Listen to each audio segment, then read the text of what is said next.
How's it going, Dalen? What's up, Steven? Put it right there. So we have a we have a really special guest today. He's a really great friend of mine. We travel the world, surf together, Mexico. I went to his place for Thanksgiving, and he's a really interesting guy. He has his own clothing company. He has a lot of experience in entrepreneurship. So really excited to have you. Hey, Steve. It's been an honor ever since you started this podcast. I was always wondering, when would I be able to come on board? Yeah. And we were in the gym this morning. You said, why don't you swing by? So I'm super excited to be here. I want to make sure that I provide value to the listeners because you're spending valuable time with us, listening to the podcast. And I know that your time could be used doing anything, but you're sitting here tuning in. So as I appreciate that. I appreciate your time listening to this. And why don't we jump in? Yeah.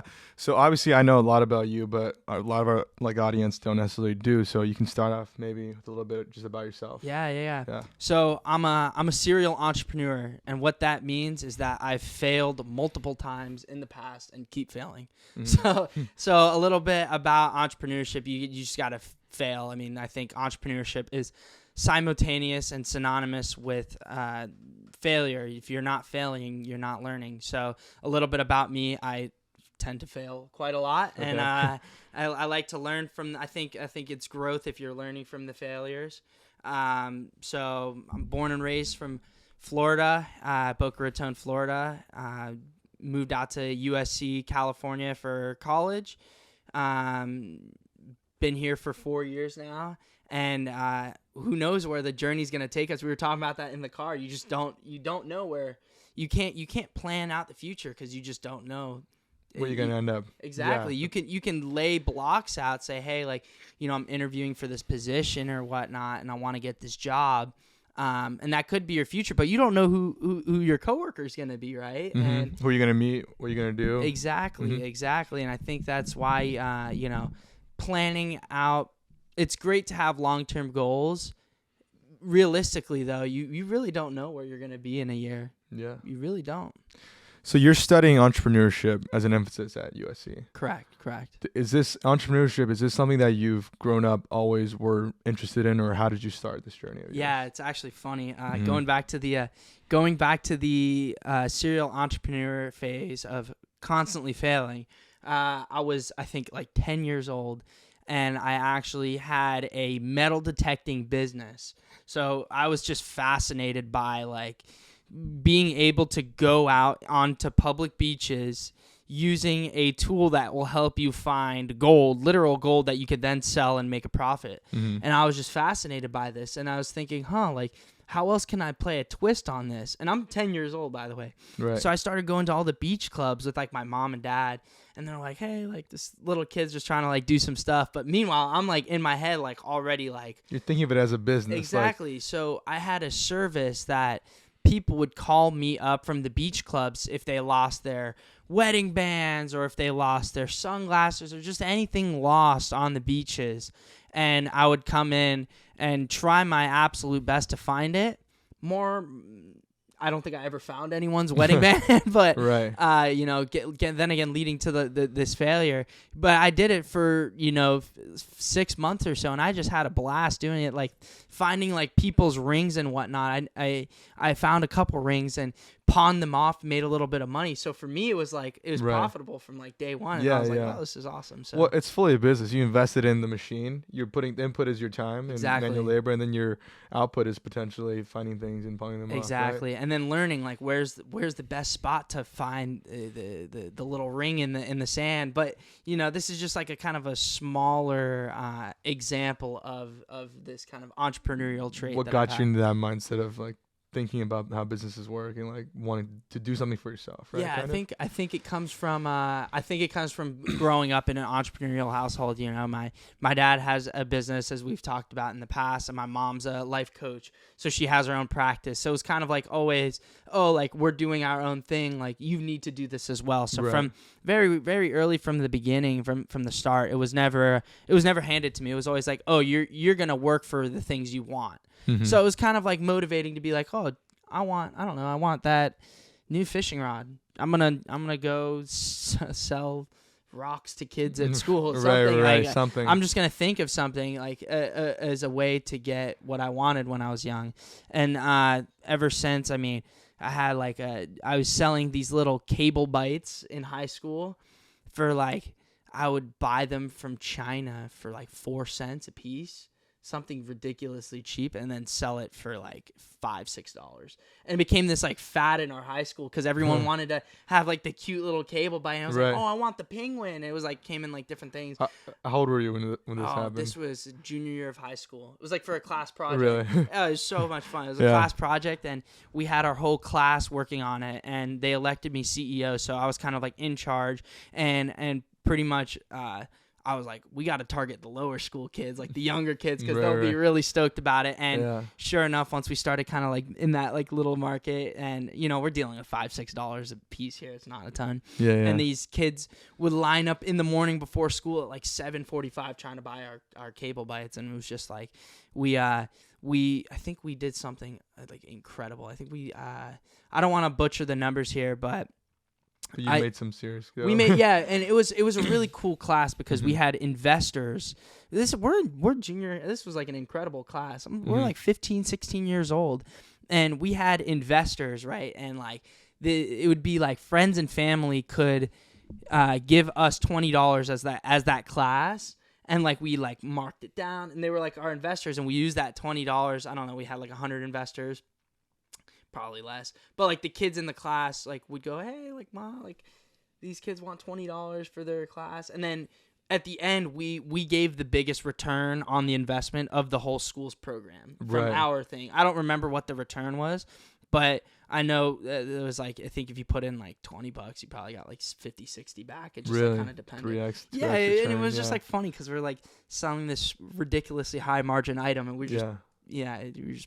But it worked. Yeah. That's sick. You've been hustling since young. I didn't know about this story. This is cool. Oh, there's literally so many. And then I had a business with a couple of buddies in high school too, selling art on a website. So it'd be high schoolers, right? It's a really tragic thing. There's so many talented artists in high schools, and they go and do amazing things, but more often than not, it's the same thing as entrepreneurs. Artists tend to fail, and what happens is a lot of this talent will just go and sit in the closet, and we're thinking, oh my God, let's give these high schoolers an opportunity, let's give them a chance.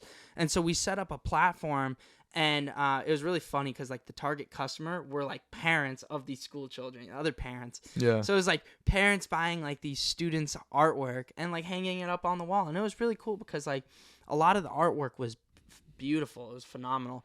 But then it turned out to be a logistical nightmare, failing yet again, because shipping and the one-off pieces. It was really hard to ship the art, and so we were it just isn't worth it in the margin. But there's always takeaways from failures, right? Despite all these things never really early on in your life turn into an actual business or whatnot.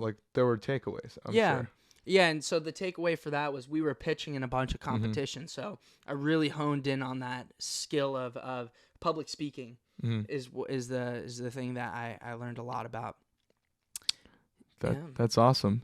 So you've also started a couple things after high school, as I've kind of learned to understand about you. Could you tell us a little bit about what you did in college and kind of the more serious startup attempts? Yeah. So I think the first one was Clout Connect that I started with Ben, one of my best friends, and which I still think is a great idea. Just tell them about it. It already exists in the marketplace. Right. We were really early on. Cloud Connect was a platform that connected influencers with brands, and we started doing this in late 2019, early 2020. So just as I was becoming, a freshman into college, we started working on this. And when the pandemic hit, we were like, wow, there's a great opportunity here.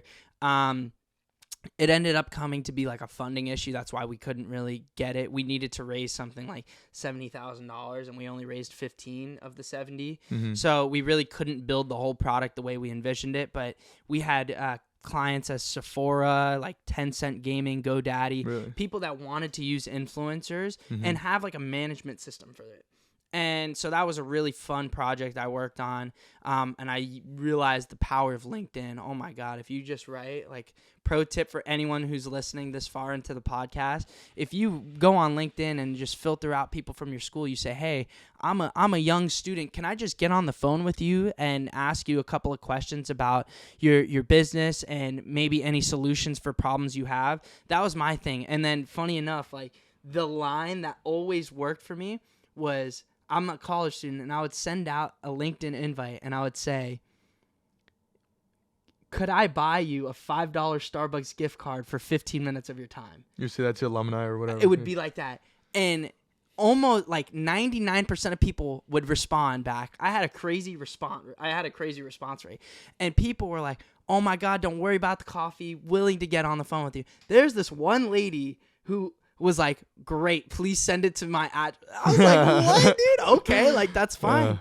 And funny enough, that lady turned out to be the least valuable conversation we had. So it's funny, the people that will actually take it really don't have much to provide. That's a good indication of like why really they're actually interesting. doing it. Yeah. And then like I'm not even joking, I had 150 calls and only one person asked for a $15, $5, $10. It's like $10. Right. I don't care. Yeah. Like, and I sent it, and it was just like, wow, like, oh, that was like that was a really interesting experience with a marketing professional. So that was one of the fun experiences I had. And then next, of course, I'm still working on. It's called Out the Back.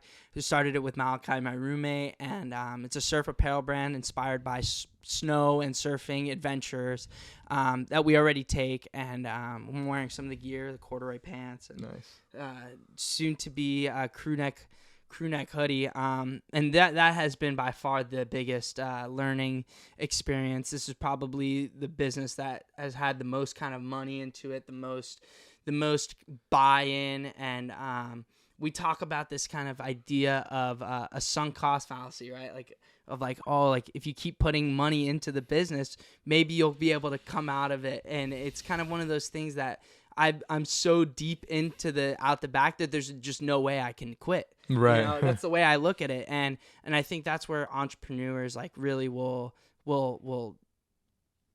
push forward in the face of adversity, is this notion and idea of like, you can't quit. There's no option of quitting. Mm-hmm. So this is something we talked about. Highly recommend the book Shoe Dog by Phil Knight. He talks about he could have quit and failed more times than not, right? And Nike was on its lifeline 15, 20 times that they're barely able to make payroll. And, you know, if one thing happens, the company's just underground tomorrow. And I think that, like, for Phil Knight, he just kept saying, don't ever stop. And that's kind of the way I feel with Out the Back, is like, I can't stop. There's like no reason to, and we keep pushing. It's been one of the most challenging things I've ever had to do. It's a very lonely journey. It's been by far a very lonely journey, but it's so rewarding when you go around campus and you see someone wearing your hat. And it's funny, no one will ever really know. You'll hear entrepreneurs talk about it. No one will ever really know how much work and effort you put into it. Mm-hmm. And you know, for someone, they'll be like, oh, this is like a cool hat. But no one realizes, like, someone had to go measure everything out, test the designs, test the logos, make sure the coloring is all right, run multiple samples, and then produce it. There's so much behind the clothing that people don't realize. So I think that was a really awesome thing that I learned, is to appreciate other people's work, because you really don't know how much effort that went into it. Goes behind everything. Exactly. Yeah.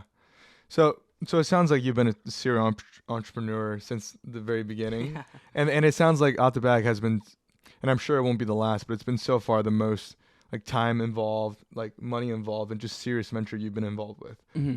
So what do you think are some of the biggest like takeaways and learnings or growth that came, you know, throughout this experience for you personally? Because not a lot of college students have been that devoted to a business while they're still in college. Yeah, that's a great question. I think a really interesting part of it is what we were talking about. It was like the networking. I think that's something that I truly realized. Out the Back is like a great excuse to go meet anyone. Mm-hmm. It's kind of like the way I did it. So if any email you can write, you can just say, hey, USC undergrad student asking for help, right? Mm-hmm. And I just sent this off to anyone you can think of. So at the end of the day, I started getting on the phone with, the guy who was the CEO of Vans, the guy who started Uggs. And I'm sitting there asking these people who have done these amazing, like imaginable businesses and have gone through hell and back. And I'm asking them, having one-on-one conversations with them.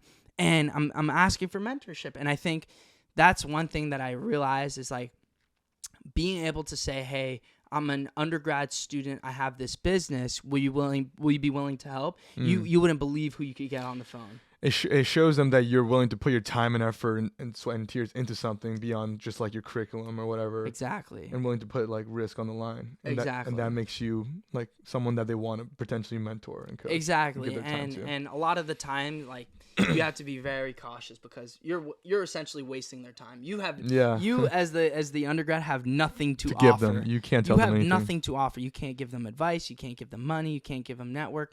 Like it is coming out of the goodness of their soul, right? That they're willing to help you out. So the best thing you can do is appreciate their time, listen to what they have to say, and really apply the things that you learn. So I think in the sense of networking in that sense, you can really, really go a far way. Yeah. Really go a far way. Talk to us more about your approach to networking, because I'm learning this more and more about you over the years, that you are kind of a real hustler when it comes to networking. You're really great about making connections with your professors, trying to hop on the phone call with everyone. I didn't know you reached out to 150 people on LinkedIn and actually got on the phone with them. It was more. It was like right. So what made you want to start something like that without any clear indication of any reward? So to give you some context, I've done a lot of the LinkedIn reach out stuff, trying to secure an internship in finance, and that's kind of the usual route, right? Mm-hmm. People tell you that's what you got to do. But you're doing it without any clear return.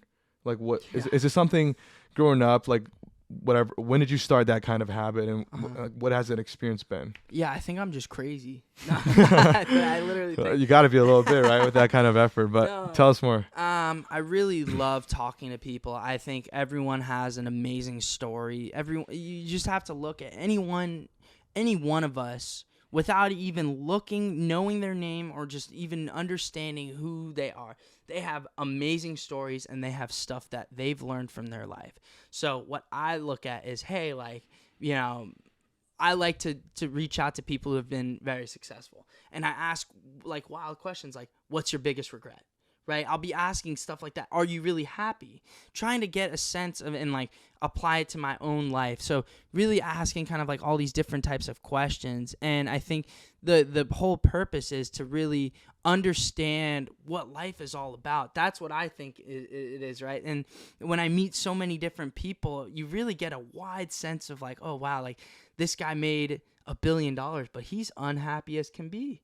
You know, and I know you guys had a podcast about talking about like money and like kind of like the correlation between happiness and money. And I think it's really interesting of like, okay, like that was a really awesome call. Like that person was super unhappy. Yeah. And then, for me, another thing I love to do is like we were saying, like I love making connections, almost like investing in the people, right? We'll go around and we'll be like, oh my God, that kid, for example, like Stefano. Right, that kid Stefano, he's gonna be the most successful kid like I know. He's the biggest hustler I know. Like I'm gonna be his friend because I know that he's gonna make it one day, And like it's one of those things. It's like it comes from a genuine like admiration, right? And of I think other people and like what exactly. Yeah.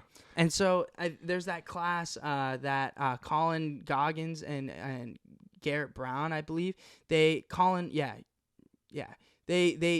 teach a class called the sales mindset for entrepreneurs. Have you heard of it? I've heard of the class, but I haven't taken it. They just came out with a book, fantastic book. Shout it out. Maybe we can make like an Instagram shorts for them.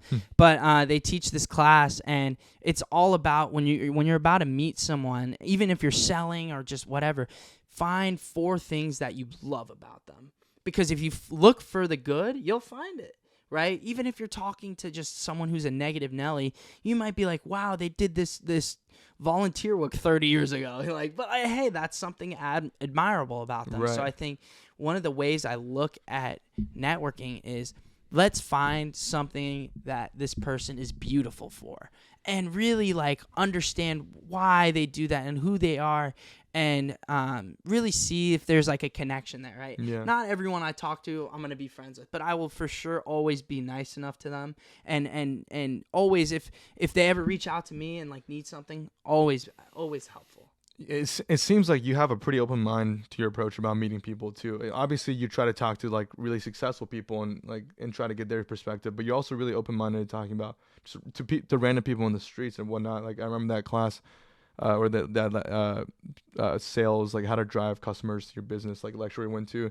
After class, some kid was in us like like in the elevator, and you started talking him up, getting his LinkedIn. You actually hopped on a call with him, and you like learned he's actually doing something incredible. Yeah. And I would have never done that because I'm like, he's not the CEO of Nike. Why should I talk to him, right? Yeah, and I think that comes from just the idea of like, hey, like this person's got to have a story, right? Might as well. I mean, it's in the elevator. It costs you nothing to be nice and be like, hey, man, like, that's so cool. You have like a production business. Like, tell me more. Like, or like, oh man, like I like your shoes. It doesn't cost anything to give someone a compliment, and you can start a beautiful relationship out of that, right? And so I think it's that idea of like, if you're putting yourself out there, it doesn't cost you anything.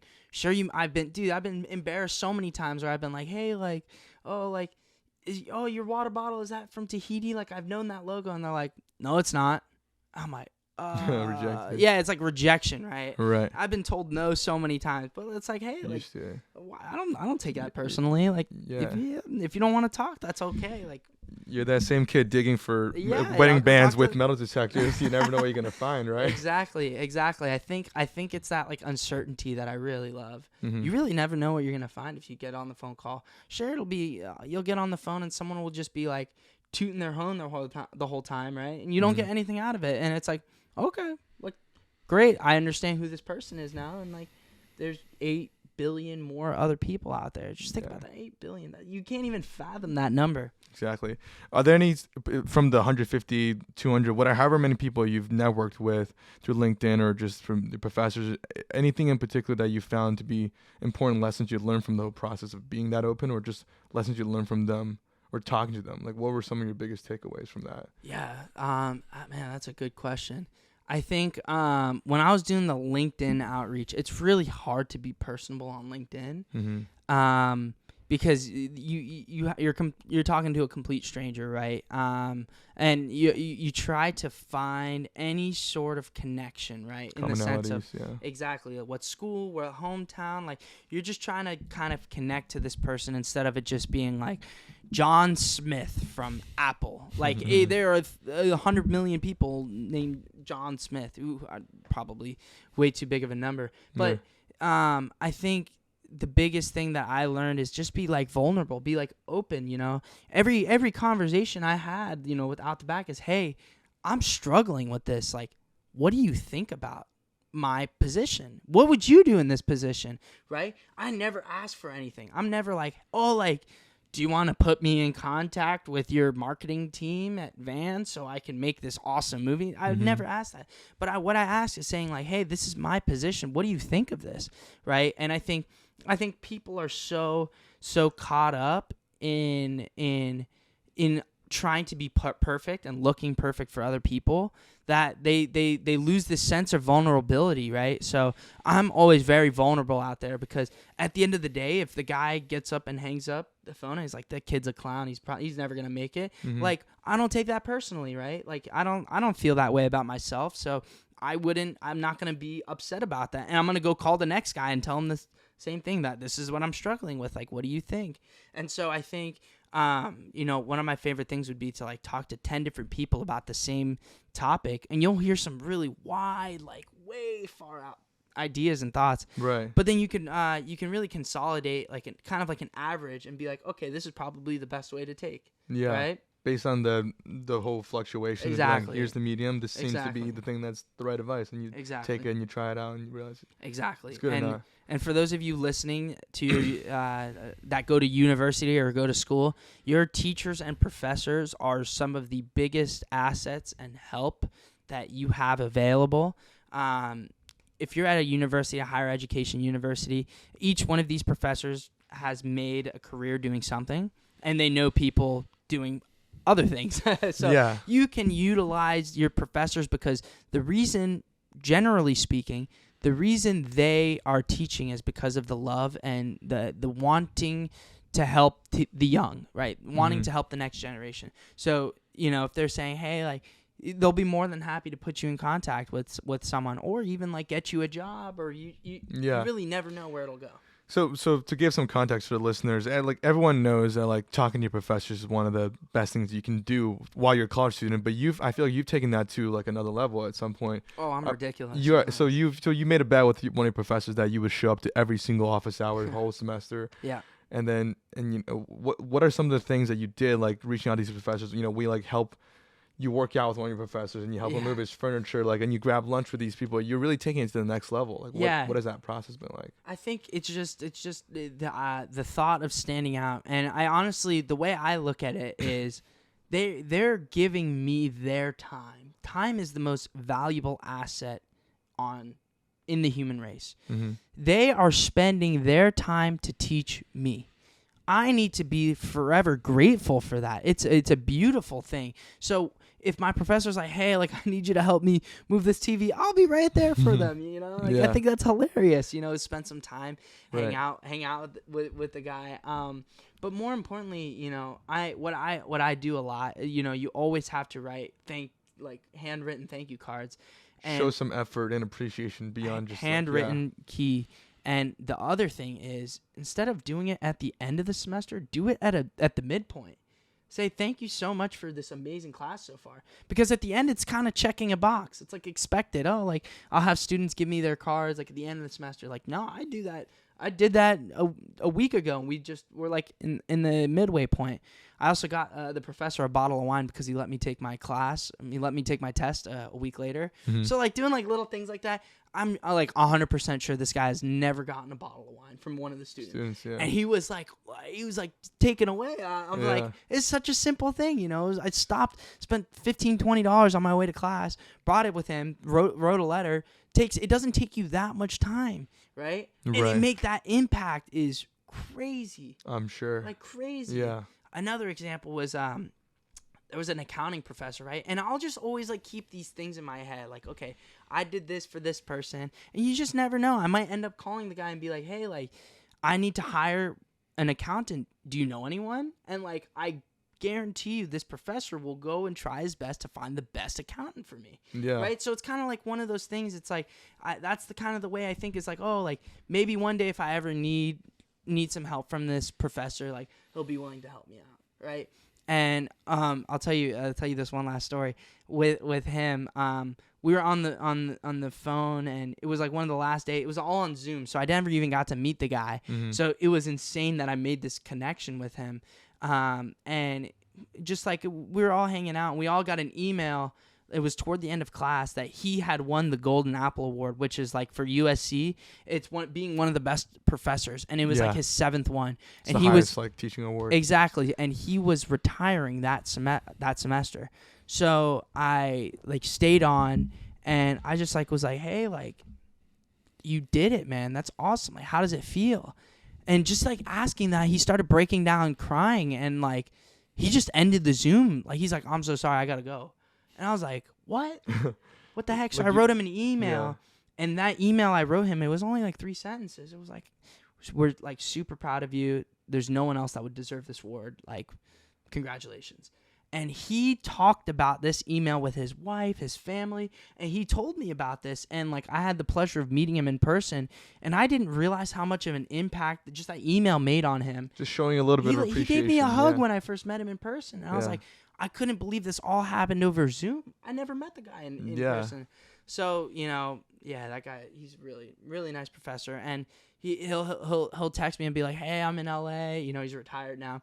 Hey, I'm in LA. Like, would you be willing to get on meet up with me? And I'm like, of course, oh, it takes 20, 30 minutes out of your time. Yeah. That's amazing. Of course. That's amazing. I love that.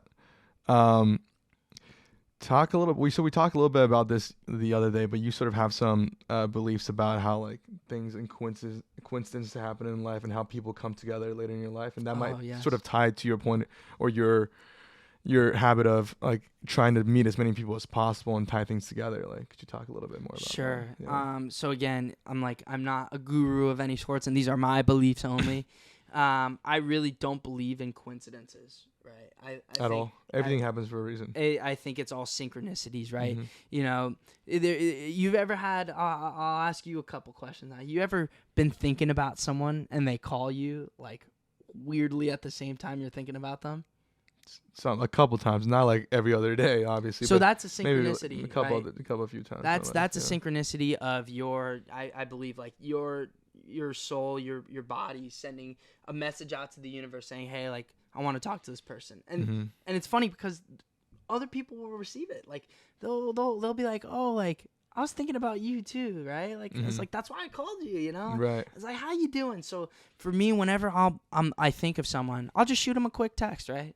Of like, hey, like, hope everything's good, like, and like you wouldn't believe, like, I'll be texting and people are going through major life changes, and like I'm able to be a help to them, right? Like, oh, like don't worry, like everything will always work out. I'm always believing that too. Everything always. You're works pretty out. good at that, just sending people texts like here and there just to check. And I feel like a lot of people think about their friends and from home and whatnot, but they don't feel like the need to do that. Exactly. But you would say that's a good thing to do. Like, and honestly. I think that's again like the synchronicity, right? Mm-hmm. I believe the same thing. Like whenever you sit next to someone on a plane, there's a reason you're sitting next to that person on a plane, right? I've had a plane ride. I've had multiple plane rides where the person next to me, right? I was wanting to go into investment banking, and I didn't really know what to do.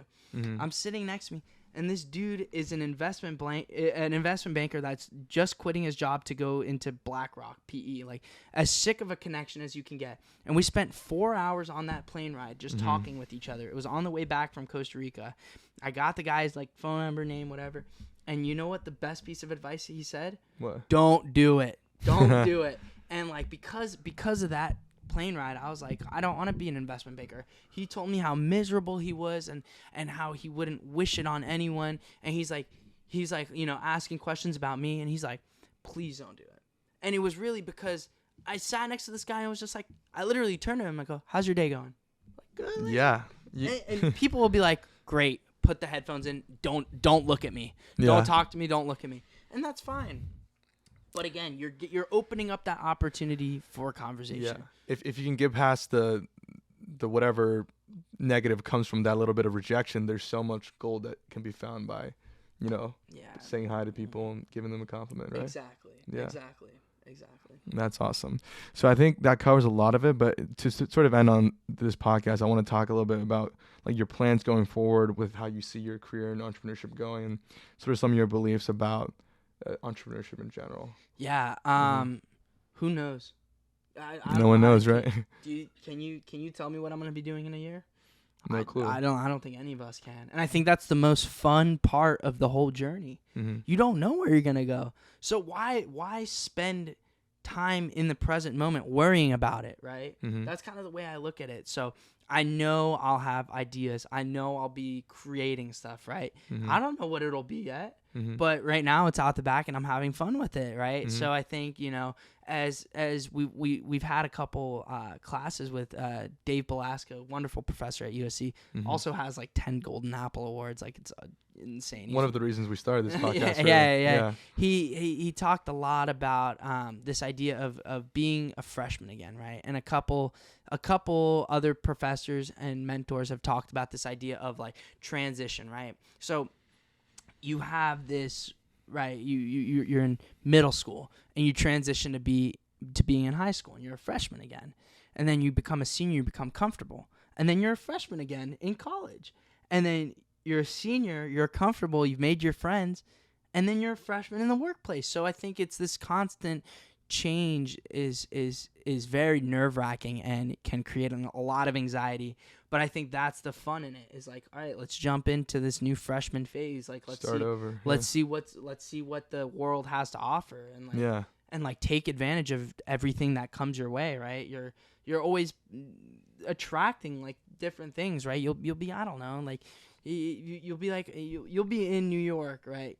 And like I told you, you might be sitting next to a guy at your desk who's been working on an idea for 3 years, but needs someone to execute it with him. And that idea is the next renewable energy for 2050 that has $1 trillion market cap. Yeah. And it's literally your boy and Stephen Shee, co-founders. Right. You'd never know. You never know who you're going to meet. And I think that's why I love that idea of like, all right, let's talk. Like, what's your name? Like, what's your story? What makes you special? That's like one of my favorite, like, kind of, people that I've interviewed or whatever. What makes you special, right? Like, why are you special? Everyone thinks they're special, right? Right. So listen to their story, right? Yeah. I definitely want to take that advice from you, especially going off to New York. We're both graduating very soon, and then it's like you said, it's scary. But if you have an open mind and realize the world can be your oyster and it can be your beach, you just gotta take out your little metal detector and find the gold. Find the gold, man, because it's there. Yeah. It's totally there. All right. But thanks for listening, guys. I guess. Yeah. Thanks for coming on, Dan. That was awesome. Thanks. Alrighty.